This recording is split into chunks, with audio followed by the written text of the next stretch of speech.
against cows. They might be a bit stupid and clumsy, bumping into each other as they do, but at least they're warm. On a cold night, when they can heat up a barn a treat. And if I get to sleep in the manger, then I don't get trodden on. It was a really cold night that night, I remember. A dusting of snow and bright, bright stars. So I was glad of the old cows to keep me warm. I don't like goats much. Always arguing and butting each other. Fidgets, a lot of them. It's difficult to get asleep, you know, when there are goats around. Of course, I'm not meant to be sleeping.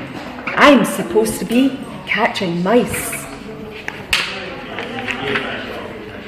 Don't talk to me about donkeys. I can't stand donkeys. They look at you with those big eyes as if they're all friendly, and then they turn around and kick you.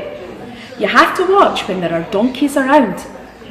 Fortunately, though, we don't have to put up with them very often in our barn. But this night, just as the barn was getting nice and hot, the door flew open, and there was a man and a woman in a flurry of snowflakes with, you've guessed it, a donkey. The donkey did his usual donkey thing, looking all meek and mild-eyed.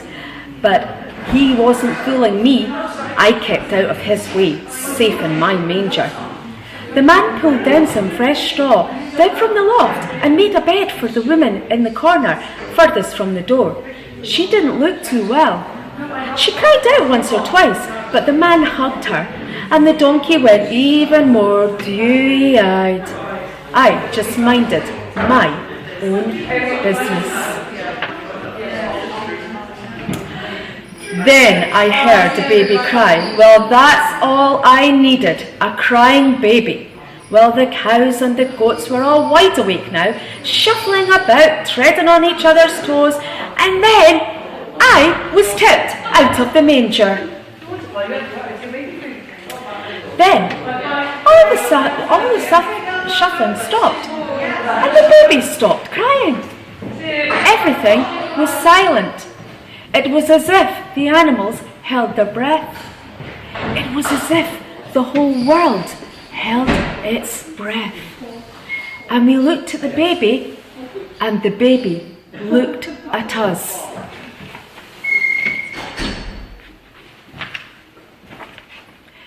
Then I heard sheep, bleating sheep, typical.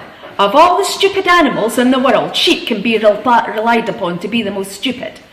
We could hear them coming closer and closer and closer, and then, with an icy blast, the door flew open again, and in stumbled some shepherds with snowy covered sheep.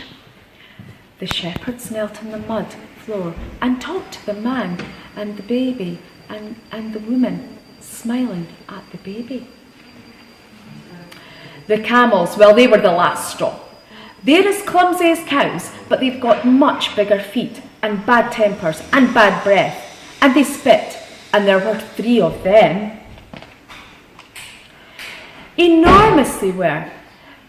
They just stuck their heads, though, under the sacks covering the window and glared at us. I must say their bridles looked rather smart, red and green leather with gold decorations. And then their 3 masters strode into the barn. They looked fabulous. They were resplendent, as rich as kings.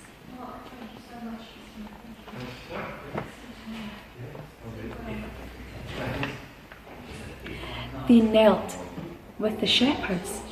And then all of the animals in the barn knelt, as best as we could, of course, even those clumsy cows.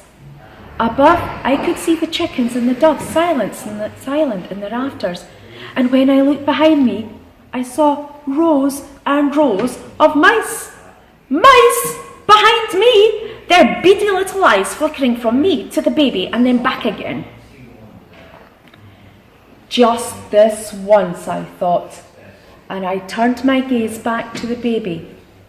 The mice crept forward past me, scampering through to the reach of the front.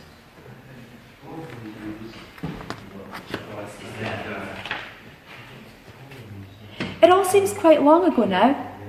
Soon everybody had gone, the shepherds with their bleating sheep, and the rich men with their grumpy camels, even the man and the woman and their baby. I've never heard or seen of them again. Funny thing is, I haven't caught a mouse since. I chase them every now and again just to keep up appearances, but I've never had the heart to actually catch one. Girls and boys, that story was called Cat in the Manger by Michael Foreman. Good night.